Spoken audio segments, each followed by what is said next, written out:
Bienvenidos a todos a Crosspoint Español. Un domingo por la mañana en que por fin me siento mucho mejor que la semana pasada. Pero les quiero dar gracias a todos por traer la iglesia a esta cancha. Si usted encuentra que esta localidad se siente rara para que una iglesia se reúna aquí, pues yo le felicito, porque eso significa que usted está aprendiendo la misma lección que nosotros hemos estado aprendiendo desde que llegamos aquí en octubre. Nosotros somos la iglesia. Y lo voy a seguir repitiendo hasta que yo diga nosotros y ustedes digan el resto. Y al ser la iglesia, estamos en expectativa para ver lo que Dios va a hacer a través de Crosspoint Español en esta temporada de nuestro ministerio, porque a través de nuestra serie corriente de prédicas, testigos, hemos visto que el poder de Dios para salvar no tiene límites, que el poder de Dios para salvar es imparable, es imposible de detener. En esta serie hemos visto sobre todas las cosas que Dios es fiel. Que si Él dice que va a hacer algo, no hay fuerza en el universo que se le pueda oponer. Como dijo Jesús en el Evangelio de Mateo, edificaré mi iglesia y las puertas del Hades no prevalecerán contra ella. Y gracias a esa promesa que hizo Jesús, nosotros nos podemos abandonar de lleno en la obra del Señor, sabiendo que inclusive la oposición que los enemigos de Dios traten de presentar en contra de la iglesia, al final va a terminar ayudando a establecerla con más firmeza. Hemos visto cómo Dios ha hecho exactamente eso a lo largo del libro de los Hechos. Este libro nos muestra que Dios prometió dar poder a los seguidores de Jesús para proclamar su mensaje ¿hasta dónde? Hasta los confines de la tierra. Efectivamente, el libro nos muestra que Dios utiliza un grupo de personas, y me gusta decir esto, casi todas incompetentes, para lograr este propósito. En Hechos capítulos 1 al 7, vemos cómo se proclama el mensaje de salvación a través de Jesús en la ciudad de Jerusalén, de manera que de la noche a la mañana la iglesia cristiana crece de cerca de 120 personas a decenas de miles. Entonces en los capítulos 8 al 12, este mensaje se expande de una manera regional al resto de Judea e inclusive a Samaria. Y en este último segmento que hemos estado cubriendo, los capítulos 13 al 28, el libro de Hechos muestra cómo el evangelio llega hasta los límites de la tierra que le era conocida tanto al autor como a los personajes del libro, haciendo del cristianismo la primera religión cuyo alcance sobrepasó a los límites geográficos de su región de origen. Lo voy a decir otra vez. Ahí me dio trabajo decirlo. Cuando el cristianismo sale de Judea y sale de Samaria, esto hace del cristianismo la primera religión cuyo alcance sobrepasó los límites geográficos de su región de origen. Aún hoy en día, a pesar de que nosotros estamos viviendo en una sociedad que es más y más globalizada, si usted nació en el Medio Oriente, lo más probable es que usted practique el Islam. Lo más probable. Si usted nació en la India, lo más posible es que usted practique el hinduismo. Si usted nació en Asia, lo más posible es que esté practicando el budismo, el confucianismo o el shinto, dependiendo de qué país haya nacido. Pero hoy en día el cristianismo ha salido completamente de su cuna en Palestina y en Asia Menor. Y hoy en día, donde más cristianos usted va a encontrar, no va a ser ni en Europa, sino en África y en América Latina. Esto ha sido gracias a la obediencia. Y gracias a esta obediencia y fidelidad de los que han expuesto sus vidas para predicar el evangelio. En esta mañana ustedes y yo estamos aquí, no estamos adorando a Changó, a Yemayá, o Batalá, o a Yocajú, sino a Jesús de Nazaret. El libro de Hechos nos cuenta cómo el apóstol Pablo fue central en ese proceso de predicar a Jesús hasta las regiones más lejanas. Hemos visto cómo el rechazo y la persecución de parte de los judíos de donde Pablo había salido, pues eso resultó en que él terminara compartiendo el mensaje con los que no eran judíos. Y lo trágico del caso es que esta persecución de los judíos pues finalmente alcanzó a Pablo en Jerusalén, tal y como Dios se lo había revelado. Y Pablo se ve enfrascado en un prolongado proceso legal que nosotros creemos que le costó la libertad por el resto de su vida, porque el libro apócrifo de los Hechos de Pablo nos dice que él fue decapitado bajo el mando de Nerón poco después del incendio de Roma entre los años 64 y 68 después de Cristo. Sin embargo, a pesar de todo esto, como Pablo creía plenamente que Dios estaba encargado personalmente de cada detalle de su vida, incluyendo la adversidad que estaba pasando, incluyendo la hacha del que le iba a cortar la cabeza, Pablo aprovechó cada oportunidad que tuvo para comparecer ante las autoridades para proclamar a Jesús a todas estas figuras de poder. En el momento que Pablo se podía defender, Pablo usó el tiempo de su defensa no para defenderse, sino para predicar el evangelio a las personas en autoridad. Y por el proceso de apelación en este sistema legal romano, pues Pablo está ahora en camino a comparecer ante el tribunal superior en Roma, ante el mismo César. El problema es que, bueno, de camino a Roma nos vamos a mojar un poquito. El capítulo 27, de hecho, nos describe uno de los naufragios más detallados en cualquier escrito antiguo existente. Es bien interesante. Pero también nos va a describir un Pablo que confiaba tanto en su Salvador, que como dice la canción que todos conocemos, él podía tener paz en la tormenta.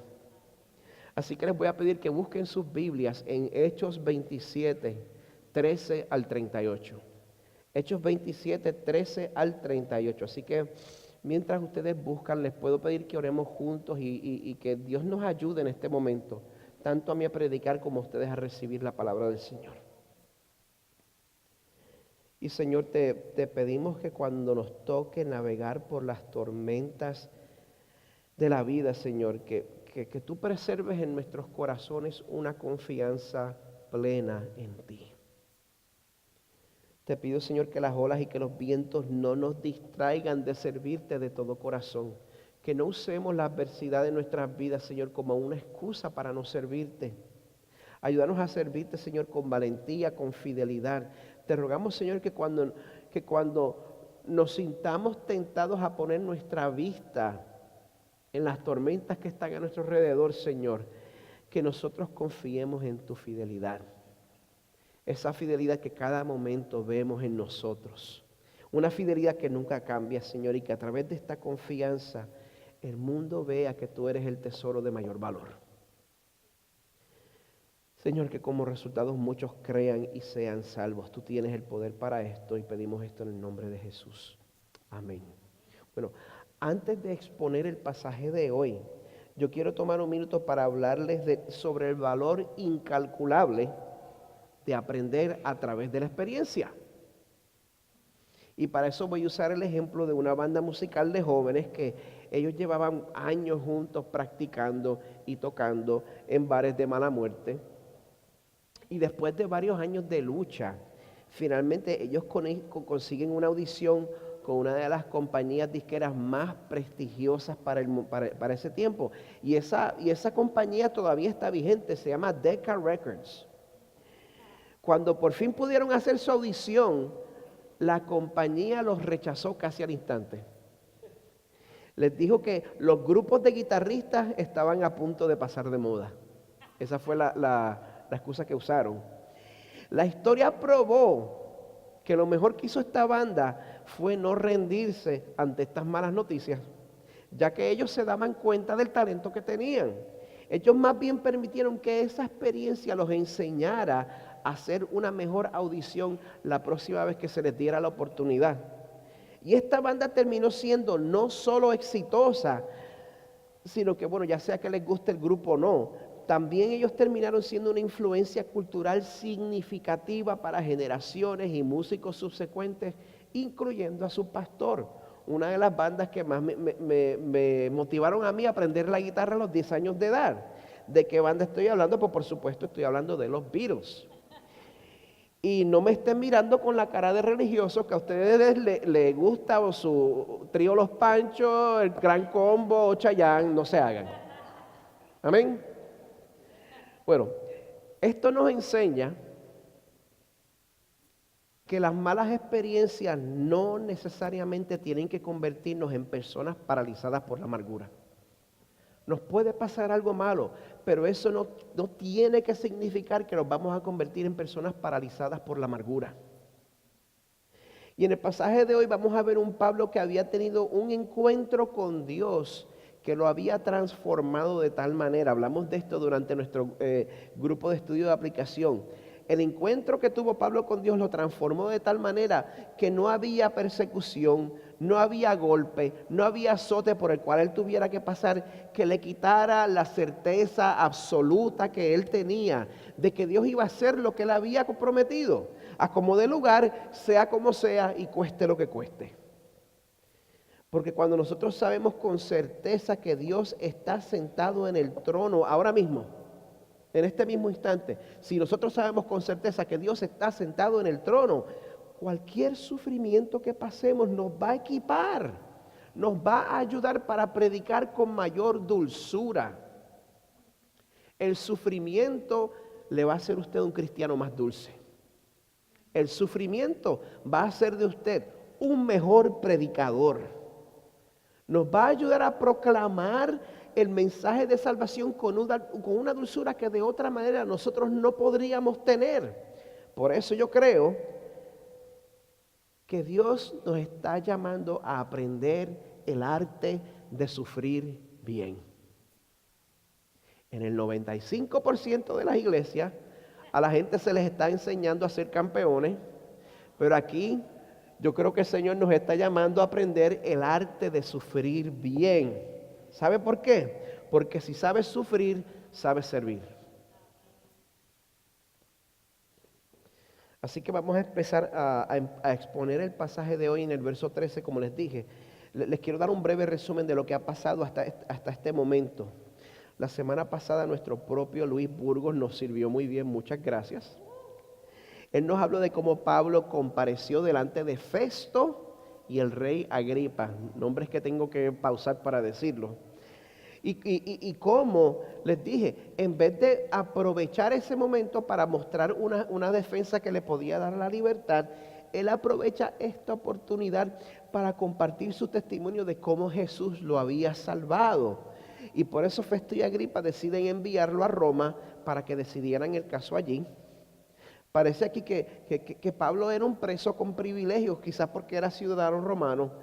Se le permite hacer el viaje a Roma junto con dos acompañantes, Lucas, el autor del libro, y Aristarco, un creyente de Macedonia. Pues una vez salen a Roma, desde el principio ellos encuentran vientos contrarios que hacían difícil que la embarcación se mantuviera en curso. Y después de mucha dificultad, pues ellos llegan a la isla de Creta. La isla de Creta es la que nos muestra el marcador rojo. Y la línea entrecortada color mostaza es el viaje que estoy describiendo ahora, que eventualmente llega a la isla de Malta, que está justo al sur de Sicilia. Pues, ¿qué sucede? Pablo era un viajero experimentado y él se estaba dando cuenta de que las condiciones de viaje se estaban poniendo peligrosas y por eso les aconseja a todos los que están en el barco que no siguieran y que pasaran el invierno en el puerto de Creta llamado Buenos Puertos. Pero como de momento ellos vieron que la condición se les hizo un poco favorable, el oficial y la tripulación decidieron en contra de la sugerencia de Pablo y zarparon hacia Italia después de todo. Ahí es que comienza el verso 13, donde podemos ver la consecuencia de no haber seguido el consejo de Pablo. Dice el verso 13, cuando comenzó a soplar un moderado viento del sur, creyendo que habían logrado su propósito, levaron anclas y navegaban costeando a Creta. Pero no mucho después, desde tierra comenzó a soplar un viento huracanado que se llama Euroclidón. Euroclidón es un nombre que significa noreste, vientos del nordeste. Estas son unas tormentas fuertes que tienden a azotar esa región del Mediterráneo durante el otoño y durante el invierno. Si usted tiene un hijo, póngale Euroclidón para que le salga especial. Ese nombre yo no lo veo mucho últimamente. Date quieto, Euroclidón. Bueno, aquí es donde comienza la Odisea, donde se dan cuenta de que la situación pues ya no estaba dentro de su control. Dice el verso 15, siendo azotada la nave y no pudiendo hacer frente al viento, nos abandonamos a él y nos dejamos llevar a la deriva. ¿Usted se imagina eso? Como no puede con el viento, se deja llevar a la deriva por el viento. Este era el tipo de nave, como pueden ver, que no tenía la capacidad de navegar en contra de los vientos. Dice el verso 16, navegando al abrigo de una pequeña isla llamada Clauda, con mucha dificultad pudimos sujetar el esquife. ¿Quién sabe qué es un esquife? Si usted como yo nunca había oído esta palabra antes, un esquife es un pequeño bote salvavidas. Esquife, pequeño bote salvavidas. Si no lo sabía, pues ya lo sabe. Bueno, el verso 17 continúa y nos dice que después que ellos alzaron el esquife, usaron amarras para ceñir la nave y temiendo encallar en los bancos de Sirte, echaron el ancla flotante y se abandonaron a la deriva. Termina el primer día. Han pasado un día entero en una tormenta en alta mar. ¿Quiénes pasaron a María en Puerto Rico? ¿Cuánto tiempo tuvieron que estar? Pues imagínense, ellos pasan un día en alta mar, bajo una tormenta, todavía estaban dentro de la tormenta. Dice el verso 18, al día siguiente, mientras éramos sacudidos furiosamente por la tormenta, comenzaron a arrojar la carga, por supuesto, para hacer la nave más, para quitarle peso a la nave. Verso 19, y al tercer día, con sus propias manos, arrojaron al mar los aparejos de la nave. O sea que en este punto, si los ayudaba a sobrevivir la tormenta, ya hasta habían optado por navegar sin objetos de importancia, con tal de no añadir peso a la nave. El problema es que ellos se habían metido dentro de una tormenta de un tamaño colosal. Dice el verso 20, como ni el sol ni las estrellas aparecieron por muchos días, y una tempestad no pequeña se abatía sobre nosotros, desde entonces fuimos abandonando toda esperanza de salvarnos. ¿Se puede imaginar usted la moral dentro de ese bote? La moral dentro de esa embarcación.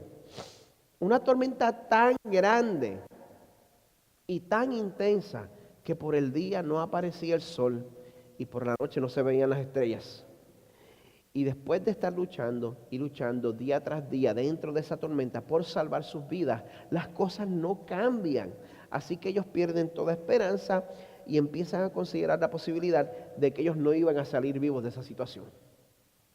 En este punto, donde más necesitados ellos estaban de recibir consuelo, y yo pondría esta palabra consuelo sobre comillas, porque Pablo procede a consolarlos, pero él no desperdicia la oportunidad de darles un regañito de una vez.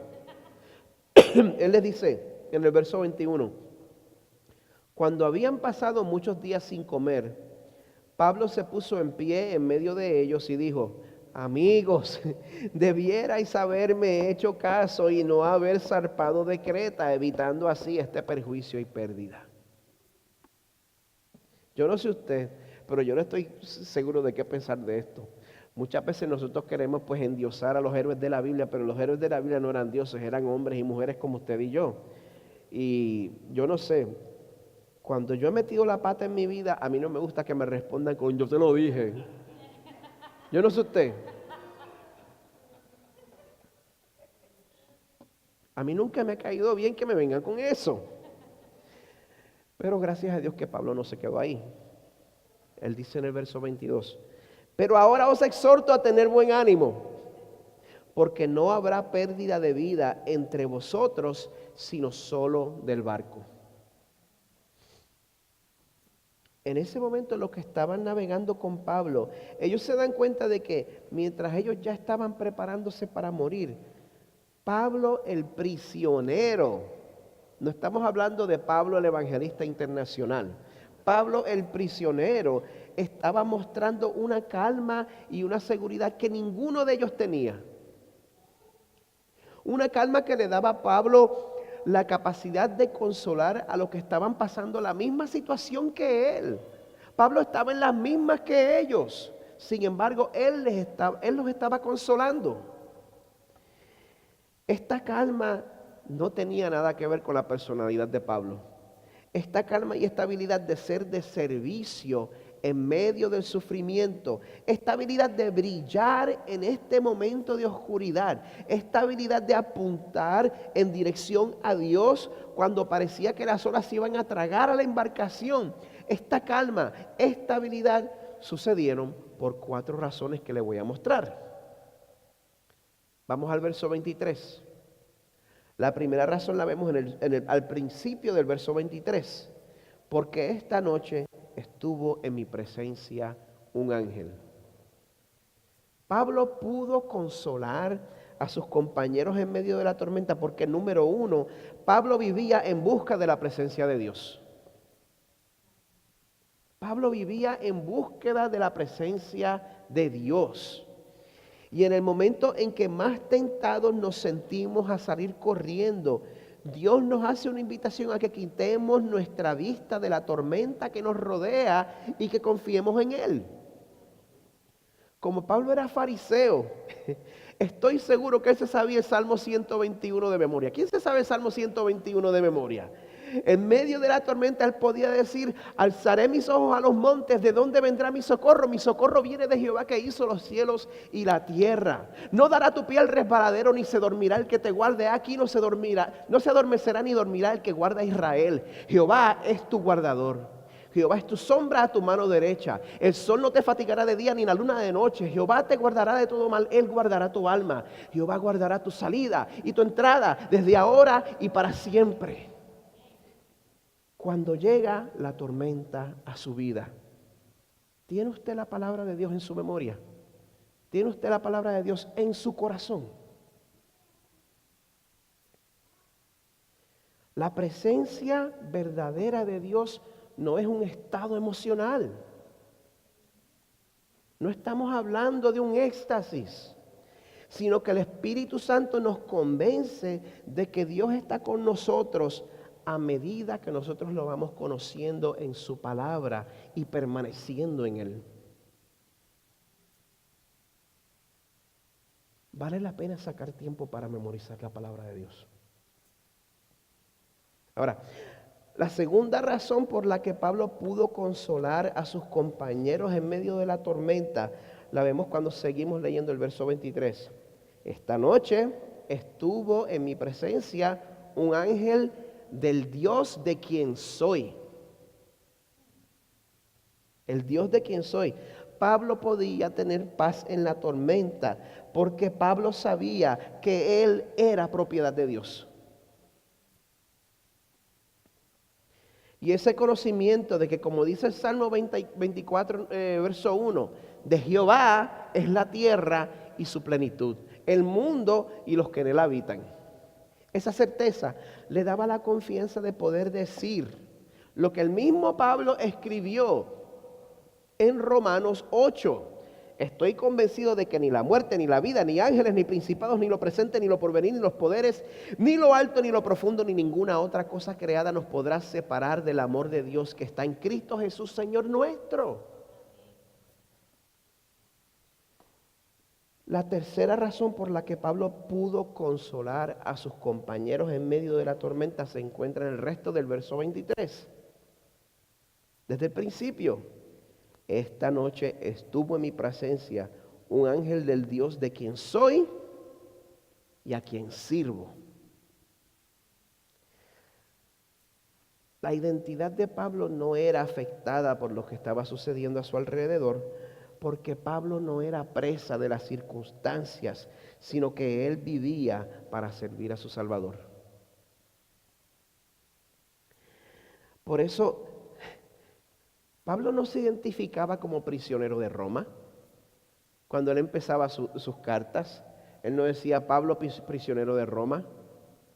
Él no decía Pablo predicador perseguido. ¿Y prisionero de quién? De Jesucristo. Hay que seguir. La cuarta razón por la que Pablo pudo consolar a sus compañeros en ese momento se encuentra en los versos 24 y 25, donde el ángel le dice a Pablo: no temas, Pablo, has de comparecer ante el César. Tienes que comparecer ante el César. Eso nadie te lo quita. Y he aquí, Dios te ha concedido todos los que navegan contigo. Por tanto, tened buen ánimo, amigos, porque yo confío en Dios que acontecerá exactamente como se me dijo. Pero tenemos que encallar en cierta isla. La supervivencia de ellos no iba a ser fácil, pero Pablo confiaba en la fidelidad de Dios. Y si Dios había prometido que iba a preservar sus vidas, Pablo sabía que aun si el barco se hundía a mitad de mar, si Dios había prometido que iba a preservar su vida, Pablo sabía que si quedaba sin barco en medio del mar y se ahogaba, el mismo Jesús que mandó a callar a los vientos y los vientos obedecieron, ese mismo Jesús tiene el poder para tomar su cuerpo en el fondo del mar, devolverle la vida y llevarlo a flote y a puerto seguro. Nunca es demasiado tarde para que Dios muestre su fidelidad. Nunca es demasiado tarde para que Dios nos muestre su fidelidad. Sin embargo, la palabra de Dios, aunque afirma que Dios es soberano sobre todas las cosas, también afirma que nosotros tenemos la responsabilidad de echar mano de las promesas de Dios. Por eso Pablo le da un consejo muy importante a la tripulación. Dice el verso 27, llegada la 14ª noche. ¿Cuánto tiempo llevan ellos en este 2 semanas atrapados en una tormenta en medio del mar Mediterráneo? Llegada la 14ª noche, mientras éramos llevados a la deriva en el mar Adriático, a eso de la medianoche los marineros presentían que se estaban acercando a tierra. Echaron la sonda era para determinar cuánta profundidad había del mar, y hallaron que había 20 brazas. Pasando un poco más adelante volvieron a echar la sonda y hallaron 15 brazas de profundidad. O sea que el mar se estaba haciendo cada vez menos profundo, y eso quería decir que se estaban acercando a tierra. Dice el verso 29, temiendo que en algún lugar fuéramos a dar contra los escollos, echaron 4 anclas por la popa y ansiaban que amaneciera. Sin embargo, en los momentos más cruciales, nunca falta el que se acobarda y quiere abandonar la nave. Dice el verso 30, como los marineros trataban de escapar de la nave y habían bajado el esquife, ¿se acuerdan lo que era el esquife? El bote salvavidas. Los marineros trataban de escapar de la nave y habían bajado el esquife al mar bajo pretexto de que se proponían echar las anclas desde la proa. Pablo se dio cuenta. Pablo dijo al centurión y a los soldados, si estos no permanecen en la nave, vosotros no podéis salvaros. Entonces los soldados cortaron las amarras del esquife y dejaron que se perdiera. ¿Sobrevivimos todos o ninguno? En este proceso reciente que pasamos de mudarnos, yo quiero dar gracias desde el fondo de mi corazón a los que no abandonaron la nave y hoy están con nosotros aquí. Muchas gracias. Muchas gracias. Como hemos visto, es posible que Dios bendiga nuestras vidas aún en medio de tiempos inciertos. Y podemos ver eso en el pasaje cuando Pablo le ministra paz a la tripulación y hasta lidera un tipo de comunión en medio de la tormenta. Lean conmigo en el verso 33. Y hasta que estaba a punto de amanecer, Pablo exhortaba a todos a que tomaran alimento, diciendo: hace ya 14 días que velando continuamente estáis en ayunas sin tomar ningún alimento. Pues eso pasa cuando el cuerpo se pone en modo de supervivencia. Uno se le olvida comer. Por eso os aconsejo que toméis alimento, porque esto es necesario para vuestra supervivencia. Pues, y cita ahí a Jesús: pues ni un solo cabello de la cabeza de ninguno de vosotros perecerá.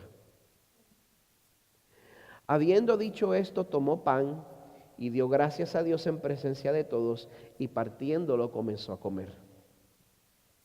Entonces todos, teniendo ya buen ánimo, tomaron también alimento. En total éramos en la nave 276 personas. Esto no era una nave pequeña. Habían casi 300 personas. Una vez saciados, aligeraron la nave, arrojando el trigo al mar. Bueno, la embarcación entonces termina encallando en, como les dije, lo que resulta ser la isla de Malta, justo al sur de Sicilia. Cuando encallaron, pues entonces las olas empezaron a destruir la nave, y antes de que los soldados mataran a los prisioneros para que se escaparan, el centurión intercede porque quería salvar la vida de Pablo. Y el capítulo termina dejándonos saber en el verso 44 que todos escaparon a salvo hasta la costa. Ni uno se escapó. Querida iglesia, esta tormenta no es una alegoría. Esto sucedió de verdad. Esto sucedió literalmente. Esto no es un simbolismo, no es una alegoría. Casi 300 personas habían presenciado el poder de Dios a través de Pablo, el prisionero. Pero para que eso pudiera pasar, era necesario que primero pasaran por la tormenta y que perdieran toda esperanza de poder sobrevivir.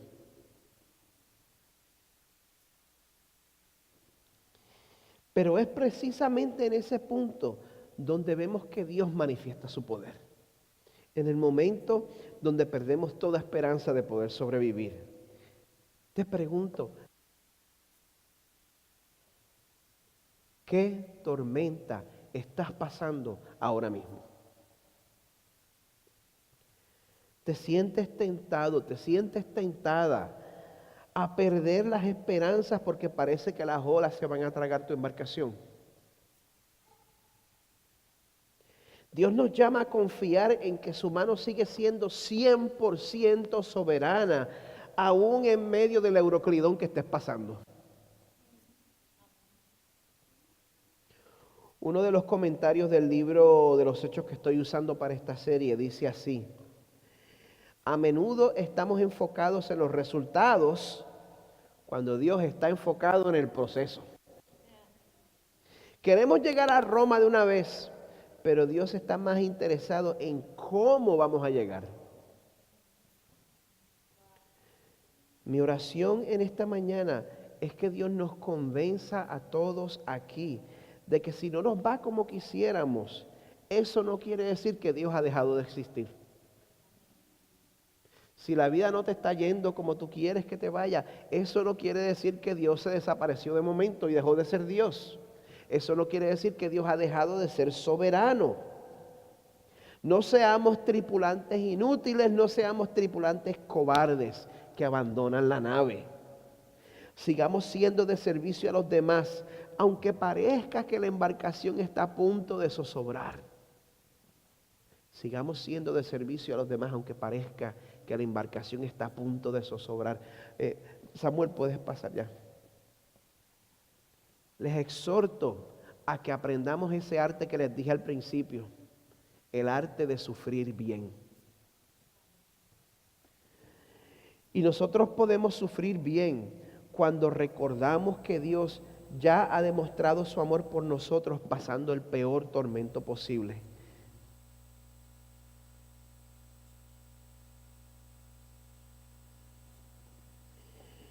Nosotros podemos sufrir bien cuando nosotros recordamos que Dios ya ha demostrado su amor por nosotros, pasando el peor tormento posible.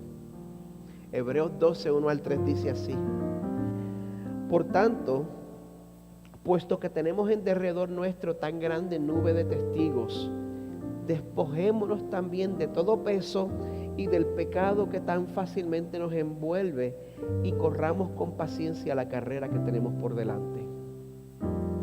La Biblia conoce cómo somos, admite la verdad. El pecado nos envuelve fácil. No se engañe. No es si el pecado lo va a envolver o no. Va a suceder y va a suceder bien fácil. Ahora, nos exhorta a despojarnos de ese pecado y correr la carrera.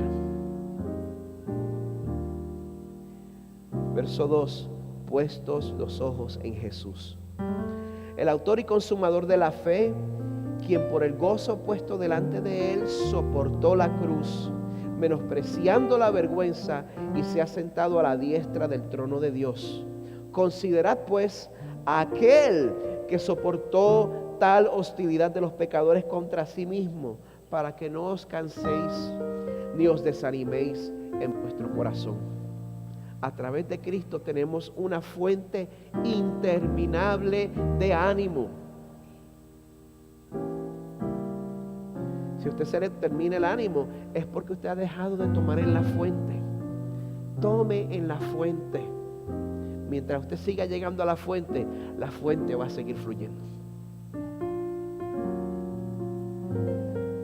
Amada iglesia, a veces Dios manda calmar los vientos. Él es poderoso y lo puede hacer.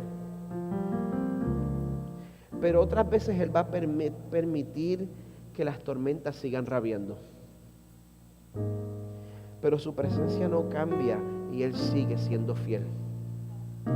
Y ahora los invito a celebrar esa fidelidad participando en la cena del Señor.